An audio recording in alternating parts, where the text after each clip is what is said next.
He may be even more famous than his friend Sean Diddy Combs, and now he's facing similar accusations of sexual assault in civil court. But Jay-Z isn't backing down without a fight. We're going to be taking a closer look at the longtime friendship between the music moguls and how their connection could have serious ripple effects. For years, the world has speculated about the connection between Diddy and Jay-Z, two of the most powerful figures in hip-hop, two men who built empires, shaped the culture, and seemed untouchable. Sean Diddy Combs was arrested in September, even as far back as March, when his two mansions were raided by agents from the Department of Homeland Security. There has been speculation that Combs' celebrity friends, his associates, that they could all be pulled into this legal nightmare. And one of the people at risk, often mentioned online, was Jay-Z, real name Sean Carter, who came up in the New York rap scene alongside Sean Combs. And just a few days ago, Texas attorney Tony Buzbee made it official. He filed an amended complaint on behalf of a Jane Doe who says that she was raped by Combs and Carter when she was just 13 years old, that this happened at a VMA's after party back in 2000. Now, the original complaint mentioned Celebrity A and Celebrity B, a man and woman, as being present for and even Celebrity A participating in the alleged assault. Well, now Celebrity A has been identified as Jay-Z, who has adamantly denied anything like that ever happening. He is very, very clear on that. In fact, he has accused Tony Buzbee of extortion, saying that Buzbee's attempts to get celebrities to pay out huge sums of money in exchange for not being named in civil lawsuits with what he claims are false allegations amounts to blackmail. In fact, Jay-Z is believed to be the John Doe who just recently filed a lawsuit against Tony Buzbee anonymously, claiming extortion and intentional infliction of emotional distress. And we'll get to more of that in just a moment. But first, I want to focus on these connections between Jay-Z and Sean Combs. I mean, after all, why were people making these associations between the two even before there was a lawsuit? Well, let's go back in time. 1997, after their mutual friend Biggie Smalls was killed, Jay-Z and Combs collaborated, and they collaborated on Combs' second album, for example, In My Lifetime, Volume 1. They both faced criminal charges in the late 90s, Jay-Z for allegedly stabbing a man at a club in New York, Combs for fleeing the scene of a nightclub shooting also in New York. Both avoided jail time, got probation instead. The two reportedly bonded over their experiences. Both men were wildly successful in their careers as music producers and rappers. Forbes announced in 2019 that Jay-Z became hip-hop's first billionaire, reportedly now has an estimated net worth of around $2.5 billion, again, according to Forbes. 2021, Forbes reported Combs was worth around $900 million. Became a billionaire in 2022, reportedly. Now, to be clear, since then, with everything going on, he's lost brand deals, other investments, so now he's estimated to have a net worth at around $400 million. But going back to Jay-Z, he is, of course, married to Beyonce, right? The two started dating in the early 2000s when Beyonce was reportedly 19, Jay-Z 33. Beyonce collaborated with Sean Combs, though, on a song in 2003 called Summertime. And the three music titans, they were often seen at parties and public events over the last few decades together, photos, videos of them together. Now, Jay-Z's family is standing behind him during this recent development, this lawsuit. In fact, the family appeared together at the Los Angeles premiere of Disney's Mufasa: The Lion King on Monday. That's, by the way, the same day that it was announced this rape lawsuit came to be. And by the way, 12-year-old Blue Ivy, Beyonce and Jay-Z's oldest daughter, she co-stars with her mom in the new film. Now, Jay-Z and Diddy, they have had similar paths in the music industry and entertainment world when you think about it. For instance, both have their own entertainment companies, Roc Nation for Jay-Z, Bad Boy Entertainment for Combs. Roc Nation represents artists like Rihanna and J. Cole. Bad Boy has signed Machine Gun Kelly. But now, shocking revelations are beginning to surface, and it looks like their long-rumored partnership wasn't built on brotherhood or business genius. It was built on something far darker. The truth behind their alliance is finally being dragged into the light, and what's coming out is changing everything we thought we knew about these two industry giants. At first glance, Diddy and Jay-Z looked like the ultimate power duo, two moguls who ran the music world from opposite coasts but shared the same goal, total dominance. They showed up at the same parties, made appearances at the same events, and publicly spoke about respect, loyalty, and success. but behind closed doors. There was another side to that friendship, a side the industry insiders have been whispering about for decades. Insiders are now saying their connection wasn't just about money or music, it was about control. Control over the artists they signed, the deals they shaped, and the stories that got told, or buried. The deeper you look, the more twisted it gets. People close to the situation claim that Diddy and Jay-Z's relationship was rooted in manipulation. Now Monet. Both men dipped their toes into the fashion world. Jay-Z and Damon Dash are the founders of Rocawear. Combs launched Sean John. The duo have also used their fame to leverage major deals with liquor brands. Combs is famous for his partnership with Ciroc Vodka, often featuring it in his music videos, at his infamous parties. Jay-Z invested millions of dollars in Armand de Bernac champagne before he eventually sold his stake in the company for more than $300 million. 2015, Jay-Z launched Tidal, this music streaming service. Combs started the television network Revolt TV in 2013. And both Combs and Jay-Z, they have been very instrumental in the music industry and have launched the careers of other artists. They both famously mentored Usher, who has said that he went to New York to learn about the business when he was still a teen, got a crash course in what the scene was like in the early 2000s. And years later, by the way, Combs would offer the same type of mentorship to a young Justin Bieber. Both Jay-Z and Combs, they appeared alongside DJ Khaled as he was awarded a star on the Hollywood Walk of Fame in 2022. So you have two titans in the music industry who appeared to be quite close. And all of this just goes to show how much time Jay-Z and Combs have spent together over the past few decades.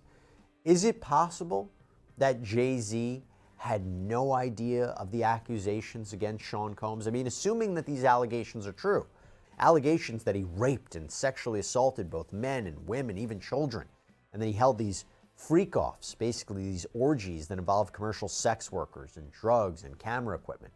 Is it possible Jay-Z didn't know anything about this, assuming these allegations are true? And now, Jay-Z finds himself caught up in this scandal because Tony Busby has named him in this lawsuit. And before I even go into the lawsuit for a second, the fact that he has just been sued and the fact that he is fighting this, you do have to wonder, will other people come forward with other lawsuits against Jay-Z? These are just allegations. We don't know if they're true or not. But what happened with Sean Combs? Once Cassandra Ventura filed a lawsuit against him, every lawsuit came out. So it'll be very curious to see what happens next. But to be clear, what does Tony Busby say about Jay-Z, the artist, the businessman? Well, the complaint begins, defendant Sean Combs, along with his longtime friend and collaborator, Sean Carter, drugged and raped a 13-year-old girl at an after-party following the 2000 Video Music Awards. Another celebrity stood by and watched as Combs and Carter took turns assaulting the minor. Many others were present at the after-party but did nothing to stop the assault. Combs had been allowed for years to conduct himself in this manner without any consequences. He believes he is above the law. He is not. His close friend Sean Carter has been with Combs during many such instances described herein. Both perpetrators must face justice. So that seems to suggest that Sean Carter, Jay-Z, was not only present or participated in this alleged, what is essentially a crime, but for other instances. And that's really interesting. That's why I bring up this idea of, could he be hit with more lawsuits if you take these allegations as true? Now, the complaint goes on to say, Combs and Carter were not simply occasional collaborators in the music industry. The two men developed a close friendship that has been well documented from the late 1990s to the present. Together, they attended countless music industry events, events for each other's business ventures, parties, and after-parties. Indeed, the two are apparently so close that Combs stated in 2023 that Carter is the only person, other than Combs' mother, who is allowed to call him by his legal first name of Sean. In 2000, near the height of their fame, power, and influence, Combs and Carter attended the 2000 Video Music Awards plays, and a shared understanding that in the music industry, silence is worth more than loyalty. Let's go back to the beginning. In the late 90s, Diddy was the king of the bad boy era. He had the flash, the fame, the controversy, and the chaos. Meanwhile, Jay-Z was on the rise, building Rockefeller from the ground up, carefully crafting his image as the businessman-rapper hybrid. On paper, they were rivals, but somewhere in the middle of all that, a bond formed, not out of respect, but out of necessity. Diddy had the connections, Jay-Z had the money, and both had secrets they needed to protect. Rumors started circulating years ago that their alliance was born out of mutual protection, that they had dirt on each other and used it as leverage. There were whispers of late-night meetings, undisclosed deals, and parties that ended with people being told to forget what they saw. And for the longest time, everyone in the industry played along. You didn't question Diddy. You didn't question Jay-Z. You just nodded. Upon present information and belief, Jay-Z responded to said letter by not only filing an utterly frivolous lawsuit, the one that I mentioned before, but by also orchestrating a conspiracy of harassment, bullying, and intimidation against plaintiffs' lawyers, their families, employees, and former associates in an attempt to silence plaintiff from naming Jay-Z herein. This effort was meant to scare plaintiff and to discredit her counsel. That effort failed. Indeed, plaintiff chose to file this amendment as a result of the egregious conduct perpetuated by Carter. So for now, the plaintiff has filed as a Jane Doe, keeping her identity as a secret. Jay-Z's legal team has filed a flurry of legal paperwork calling for her to be unmasked so that Jay-Z can face his accuser on an even playing field. We'll see how that shakes out. I actually dedicated a whole other sidebar to that. But for now, we don't know her name.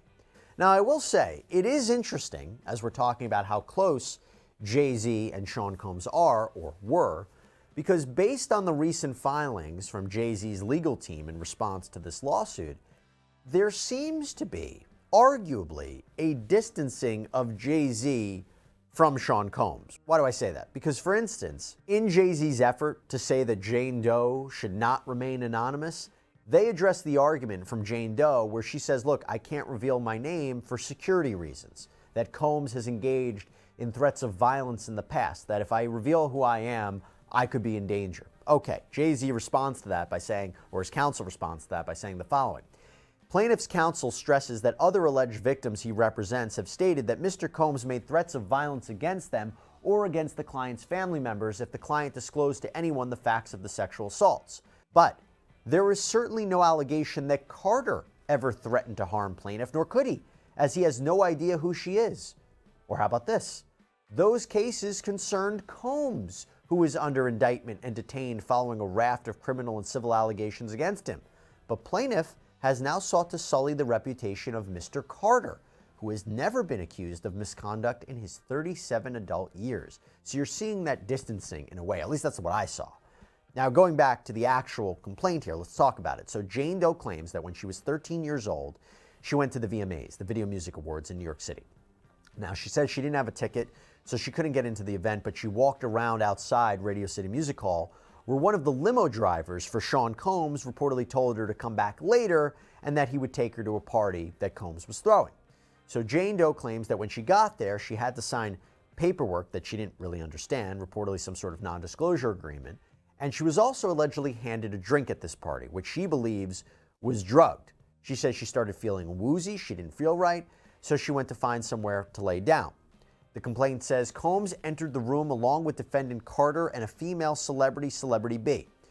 Plaintiff immediately recognized all three celebrities. Combs aggressively approached plaintiff with a crazed look in his eyes, grabbed her and said, "You are ready to party." Combs then threw plaintiff toward a wall, causing plaintiff to fall. Plaintiff got up and stumbled, at which point Combs grabbed her again and threw her on the bed. At that point, Carter began removing plaintiff's clothes as she grew more and more disoriented. Jane Doe claims that both Jay-Z and Sean Combs raped her that night before she was finally able to get away. The lawsuit says Combs then knocked plaintiff down and attempted to force plaintiff to perform oral sex on him. She fought back, standing up quickly and punching out at the same time, hitting Combs in the neck. Taken aback, Combs stopped his attempt. When Combs backed away in surprise, plaintiff grabbed her clothes and smiled and kept your mouth shut. But now, people are finally starting to talk. Former insiders, associates, and even ex-employees have started coming forward with disturbing stories about what really went on behind the scenes. They say the relationship between Diddy and Jay-Z was a web of manipulation and fear, that the two used their power not just to build their own empires, but to silence anyone who got too close to the truth.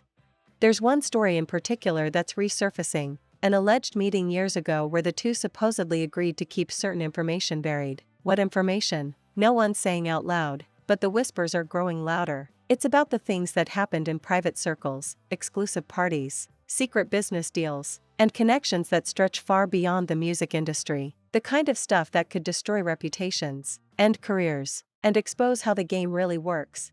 And if you think this is just tabloid gossip, think again, because the timing is suspicious. Shoes and ran out of the bedroom, holding her dress in front of her like a towel. She ran around the residence until she found the front door and was able to leave the party. Although there were other guests still at the party, no one appeared to take notice of plaintiff's distress or attempted to help her. Once outside, plaintiff put her clothes back on and left the scene in the dark. And she says she was able to make it to a gas station and call for her dad to come pick her up. So this allegedly happened in 2000, by the way. It's now 2024. Hasn't there been a statute of limitations issue? Hasn't the time run out even on a serious claim like this? Well, this is a civil case, not a criminal case, but also Jane Doe is filing under New York City's Gender-Motivated Violence Protection Act, and that provides a look-back window for victims to file these kinds of claims against their alleged abusers. It doesn't even have to be sexual abuse. It just has to be violence that is motivated by gender. So the complaint explains a little bit more how this fits in. It says the requirement that the crime of violence be committed because of gender or on the basis of gender and due at least in part to an animus based on the victim's gender is satisfied because defendants Combs and Carter forced minor plaintiff to engage in a sexual interaction without consent. Jane Doe could not effectively consent because of her age. The non-consensual sexual touching of a minor herein presented a serious risk of physical injury and in fact caused such injury. And by the way, Combs and Jay-Z, they aren't the only people named as defendants in this case. The complaint also names several of Combs' businesses, like Bad Boy Entertainment LLC and Combs Enterprises LLC. The complaint alleges the Combs businesses enabled and conspired with Combs and Carter to commit the crime of violence motivated by gender because Combs and Carter sexually assaulted plaintiff at a party related to or referencing Combs' business. So for now, the focus of the legal fight for Jay-Z is getting the judge to rule that Jane Doe must reveal her identity or throw out the lawsuit. And by the way, if she has to reveal her identity, there's a chance she might not proceed with this case. Does she want to be public going after both Sean Combs and Jay-Z? It's something you have to think about. Now, Jay-Z's version of what happened here is that he refused to be what he and his lawyers call extorted or blackmailed by Tony Busby. In fact, in a statement in response to the lawsuit, Jay-Z said in part, quote, "My lawyer received a blackmail attempt called a demand letter from a lawyer named Tony Busby. What he had calculated was the nature of these allegations and the public scrutiny would make me want to settle. No, sir. It had the opposite effect. It made me want to expose you for the fraud you are in a very public fashion. So no, I will not give you one red penny." And also said in his statement, "You have made a terrible error in judgment, thinking that all celebrities are the same." And then later he said, "I look forward to showing you just how different I am." Now, Busby also responded on X denying that this was the case, writing in part, quote, "No one has made any threats. Jay-Z's assertions are bogus and laughable. Instead, our firm sent a standard demand letter seeking a mediation on behalf of a woman who alleges Jay-Z sexually assaulted her as a minor. The letter was vetted and approved by our client, whose preference was to attempt resolution short of filing a lawsuit. This approach is common in these types of cases. What you are seeing played out now is a coordinated and desperate effort to focus the public's attention on me personally to avoid attention on the allegations being made by my clients." And we learned that Jay-Z is also believed to be the John Doe who recently filed a lawsuit anonymously against Tony Busby, claiming extortion and intentional infliction of emotional distress. We didn't know who it was, but it seems to be that it was Jay-Z. And now there is also this heated... As Diddy's empire collapses and investigations close in on him, Jay-Z's name has started popping up more and more. People are asking questions, real questions, about how deep their connection goes, about whether Jay-Z knew more than he let on, and about why, for so many years, he defended Diddy even when things around him started to look dark. There's also the question of influence. Together, Diddy and Jay-Z reshaped the industry. They had the money, the connections, the media control, everything. When you think about how many artists came up under their shadow, how many careers they touched, how many stories disappeared the second they got too close to the truth, it starts to feel like this wasn't just friendship, it was a pact. People who were around them say their friendship was strategic, almost businesslike. They didn't trust each other, they used each other. When Diddy faced backlash, Jay-Z stood by him. When Jay-Z was under fire, Diddy made public appearances to show support. It was calculated, it was smart. The money. Keefe D is trying to get the case thrown out. Sean Combs has denied any involvement in the murder for many years now. Sean Combs also faces a new civil lawsuit, this one filed in New York by a woman who claims Combs sexually assaulted her when she was a 16-year-old babysitter in the year 2000. The suit claims the woman worked as a babysitter in the same building where Combs' romantic partner at the time, listed only as a well-known woman, lived. Combs was dating Jennifer Lopez at the time. She is not named in the lawsuit.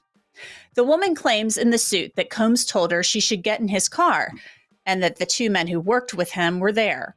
She claims she was reluctant, but eventually got in, but the car didn't go to her home.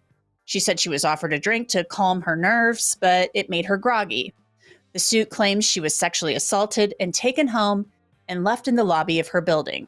Sean Combs' lawyers are denying the latest claims, as they have denied the claims in many other civil lawsuits. They said, no matter how many lawsuits are filed, it won't change the fact that Mr. Combs has never sexually assaulted or sex trafficked anyone, man or woman, adult or minor. Now to Jay-Z and the latest with him. Ever since he was officially named in the lawsuit, things have been kind of crazy, with a legal war of words between his lawyer, Alex Spiro, and the accuser's lawyer, Tony Busby. Jay-Z, whose legal name is Sean Carter, is being sued civilly by a Jane Doe from Alabama, who claims Sean Combs and Jay-Z sexually assaulted her at a VMA's after party in the year 2000. Just a quick recap on that case. The woman said she went to Radio City Music Hall because the MTV Video Music Awards were taking place there. Inside, it was a big night for Sean Combs' then-girlfriend, Jennifer Lopez, who won the VMA for Best Dance Music Video. The accuser was 13 at the time. She said she didn't have a ticket, so she hung out outside of Radio City Music Hall with limo drivers. One convinced her to go to a house for an after-party. The woman said a lot of celebrities were at this house and that she drank something that made her feel woozy, and she found a bedroom where she laid down. The suit states, soon after, Combs entered the room along with defendant Carter and a female celebrity, Celebrity B. Plaintiff immediately recognized all three celebrities. Combs aggressively approached plaintiff with a crazed look in his eyes, grabbed her and said, "You are ready to party." Combs then threw plaintiff toward a wall, causing plaintiff to fall. Plaintiff got up and stumbled, at which point Combs grabbed her again and threw her on the bed. At that point, Carter began removing plaintiff's clothes as she grew more and more disoriented. Plaintiff was held down by Carter as he vaginally raped her, while Combs and Celebrity B watched. After Carter finished, he stepped back toward the wall. Combs then stepped forward and vaginally raped plaintiff while Carter and Celebrity B watched. Combs then knocked plaintiff down and attempted to force plaintiff to perform oral sex on him.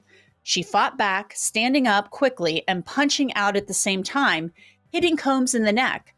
Taken aback, Combs stopped his attempt. Now, Jay-Z has vehemently denied these allegations, and since the suit was filed, there have been inconsistencies that have emerged in the woman's story, including the fact that she claimed her dad picked her up that night, but he told NBC News he doesn't remember doing that and it would have taken him hours to drive to pick her up.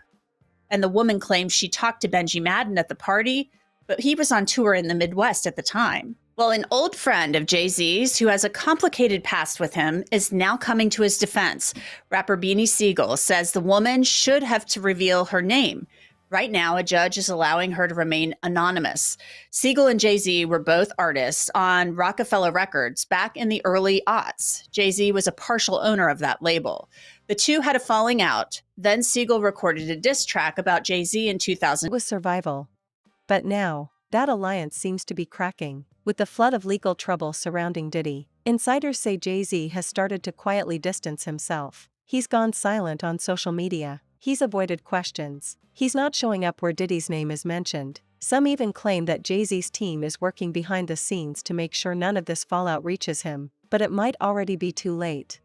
Because the truth is, when one domino falls, the rest follow, and if Diddy goes down, people believe he won't go quietly. There are whispers that he's already hinting he has information that could take others with him, and if that's true, Jay-Z could be first in line. Industry veterans are saying that the darkness surrounding these two has always been there. It was just buried under money, fame, and power. But the moment the cracks started showing, everything began to unravel. People who were once afraid to speak are coming forward, and the stories they're telling are disturbing. From hidden deals to private gatherings that no one wants to describe in detail, it's becoming clear that what connected Diddy and Jay-Z wasn't just ambition. Before they file. Makes sense, right? Well, Alex Spiro, Jay-Z's attorney, claims that Tony Busby violated Rule 11 by, quote, either knowingly making false allegations about Mr. Carter in the amended complaint, failing to conduct an adequate investigation into the complaint's factual allegations, or at a minimum, failing to withdraw the complaint once it became clear that numerous allegations in the complaint are false and the other allegations are therefore at least highly suspect. So what do they mean by these allegations are false? Well, here is where it gets a little tricky for Jane Doe, because NBC News actually interviewed her and they looked into this case. They looked into her claims. And here's what the filing says. NBC News journalists determined that a number of allegations were either false or highly doubtful. For example, paragraph 44 of the complaint claims that the party, again, this is the party where she claims she was assaulted, the party occurred at a large white residence with a gated U-shaped driveway that was approximately 20 minutes from the VMAs by car. But photographs show that after the VMAs, Mr. Carter attended a party at Lotus, a nightclub in New York. And by the way, there is a photo included here, provided by Alex Spiro, of Jay-Z at what appears to be a party with a lot of people. Later on in the memorandum, he writes, other photographs from that evening also show Mr. Combs with his then girlfriend, the musician and actress Jennifer Lopez, at two different establishments, Lotus and Twirl, neither of which was a large residence with a U-shaped driveway. And there is another photo that is included. This time it's of the pair, Jennifer Lopez, Sean Combs, and there is a caption at the bottom that says that they are at a MTV Video Music Awards after party at Twirl on September 7th, 2000.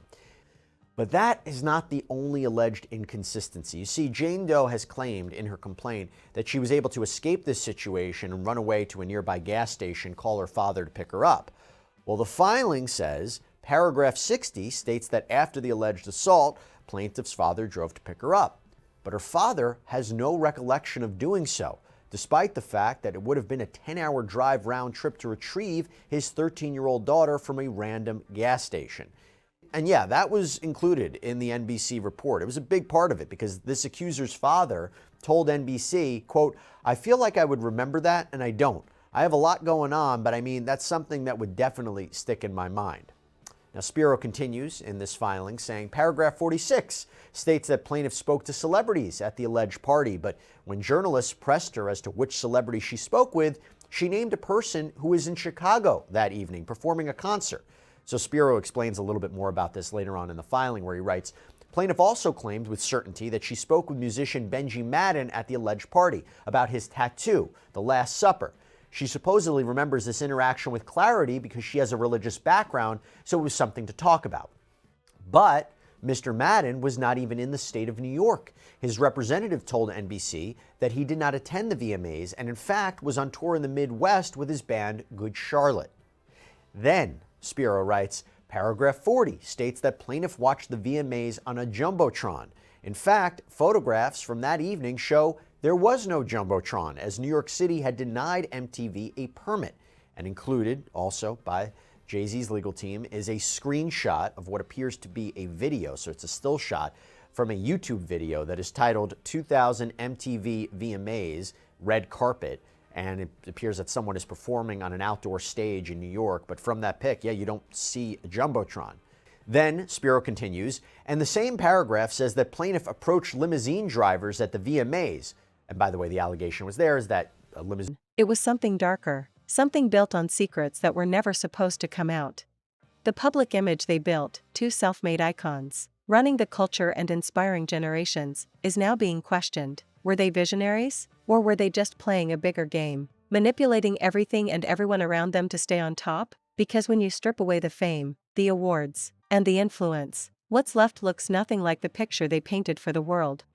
There were rumors for years about private parties, about meetings that weren't supposed to happen, about celebrities and executives being invited to gatherings where phones were taken and cameras were banned. People close to them claim those events were where real business got done, not contracts or music deals, but favors and exchanges that blurred every moral line, and if you didn't play along, you got cut out. Fast forward to now, and everything is starting to crumble. Diddy's legal troubles have cracked open the surface, and the things coming out are making people look twice at Jay-Z, because if Diddy's empire was built on secrets, you have to ask, how much did Jay-Z know? How much was he part of? There are reports floating around that Jay-Z was more involved in Diddy's world than he's ever admitted. Even those close to Jay-Z are reportedly nervous. He's been trying to stay away from the chaos, but as more documents, testimonies, and allegations surface, it's getting harder to hide. The truth is chasing him, and Diddy's implosion might drag him into the spotlight whether he likes it or not. And that's the part no one saw coming. The fall of one man might expose the empire of another. For years, the two operated in the shadows, covering for each other, protecting their interests, but now that the curtain's being pulled back, the entire system they built could collapse. The world is watching, and every day brings new questions. How deep does their connection go? What secrets are still buried? And how many people were hurt, silenced, or destroyed just to keep those secrets hidden? Because this isn't just about music anymore. This is about power, the kind that corrupts, controls, and consumes. And for Diddy and Jay-Z, the truth behind their dark alliance might be the one thing they can't escape. The empire they built together was supposed to be untouchable, but now, piece by piece, it's falling apart, and as more revelations come to light, it's becoming painfully clear the truth was never about success, it was about survival, and in the end, neither of them may survive the truth that's finally coming out.